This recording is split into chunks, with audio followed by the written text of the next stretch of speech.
tous et bienvenue sur la chaîne Ice Reptile. Donc aujourd'hui une petite vidéo pour faire suite à la présentation qu'on vous avait fait il y a à peu près 2 semaines sur le boa constrictor Sharp Albinos Pastel que Stéphane a acquéri il y a 15 jours à peu près dans une animalerie. Mais pour les personnes qui ont des doutes, les animaleries, on trouve des superbes spécimens. Donc je vais vous le présenter. Donc dans son terrarium, Stéphane, tu peux nous dire à peu près les dimensions? 120, 60, 60. Provisoirement, bien sûr, parce qu'à taille adulte, il faudra un peu plus grand. Mais pour l'instant, il a largement la place. Un spécimen, donc c'est une femelle qui est très très calme. Bon, là à la fin, c'est le moment du nourrissage, donc forcément, elle est un peu moins cool. Mais sinon, ça reste un serpent relativement très calme, mais pas mordeur comme certains serpents. Donc, alors, une gamelle d'eau, grande gamelle d'eau pour qu'il puisse se baigner en entier. Donc, il a 2 cachettes. Bon, celle-ci, je pense 3. que. Ouais, 3. Là, ici. Donc, une petite cachette d'angle où il est pas loin du point chaud. Après, il a une petite cachette au milieu et le petit pot de fer. Donc, vous voyez qu'on peut utiliser n'importe quel style. Donc, par contre, de cachette. Sur ce type de spécimen, donc magnifique, il faut toujours prendre des précautions. Donc, Stéphane, comme on peut le répéter aux gens, donc le terrarium est sous clé. Donc, très important. Aussi bien pour les enfants, pour les adultes, pour n'importe qui, ça reste quand même une bête sauvage qui peut avoir une réaction non pas de violence, mais de défense. Ou par crainte, avoir une réaction qui pourrait être simplement taper, mordre, voilà. Après, c'est pas... Et surtout, avec la force qu'ils ont, ils ouvrent les vitres tout seuls. Voilà. Il faut le savoir. Donc, un verrou, ça évite de retrouver votre serpent dans votre salon.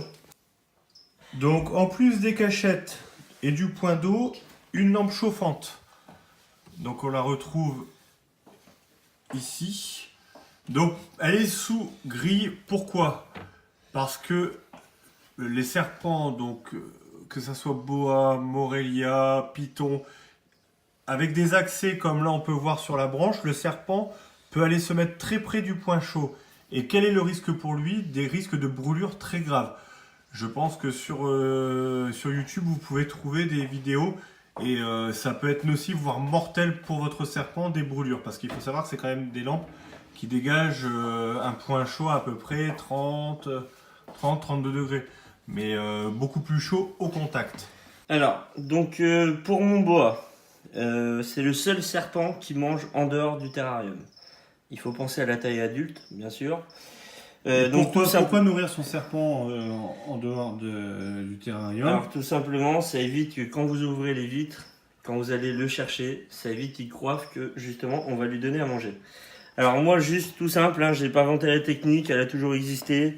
Un petit coup de crochet pour lui montrer qu'on est là. Voilà, ça suffit amplement. Et on va le chercher tout de suite. Voilà. Donc pour ceux qui veulent voir.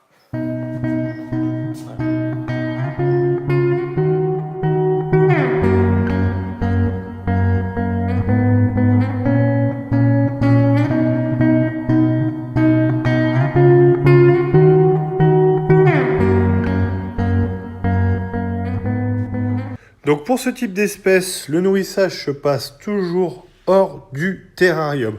Donc Stéphane, pour l'instant, le nourrit dans un bac que vous pouvez trouver dans n'importe quel type de magasin. Donc avec des sécurités de chaque côté pour bien verrouiller le bac et une aération pour permettre au serpent d'avoir de l'air. Donc soit une aération qui est préfaite ou alors vous pouvez percer des trous dans la boîte. Ça, il n'y a aucun problème, vous faites à votre guise et selon le type de boîte que vous trouvez. Donc là Stéphane, tu le nourris avec quel type de proie? Je mets 2 souris tous les 15 jours. Voilà. Donc voilà. Une. Donc il faut savoir que la particularité du boa par rapport au python, c'est que déjà la taille. Après, en comportement pur et dur, je pense que c'est un petit peu plus pâteau. Ouais, après, Mais, moi je dirais que ça dépend des spécimens. Après, voilà. un python aura un caractère, un boa, voilà, ça dépend Sauf vraiment. qu'un boa, on est sur une taille adulte quand même. C'est autre chose. C'est On autre est chose. pas loin des 2 mètres et puis sur un poids qui est quand même un peu plus... Alors le poids, tout est relatif.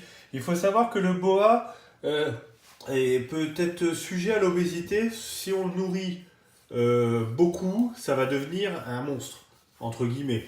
Il faut réguler, faut savoir que dans la nature, ils ne trouvent pas leur proie aussi facilement qu'en élevage.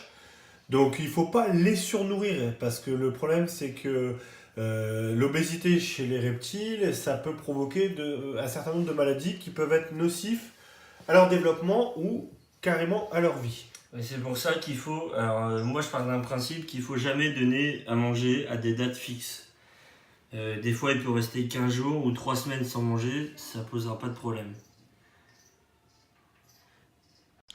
J'espère que cette vidéo vous aura plu. N'hésitez pas à laisser votre commentaire, à donner votre avis sur la vidéo et sur cette espèce. En tout cas, on espère vous voir très bientôt sur la chaîne Ace Reptile. Et n'hésitez pas à aller voir notre vidéo sur la bourse du reptile des Darras du mois de novembre. Ça vaut le détour. Je vous dis à ciao et à la prochaine. Salut!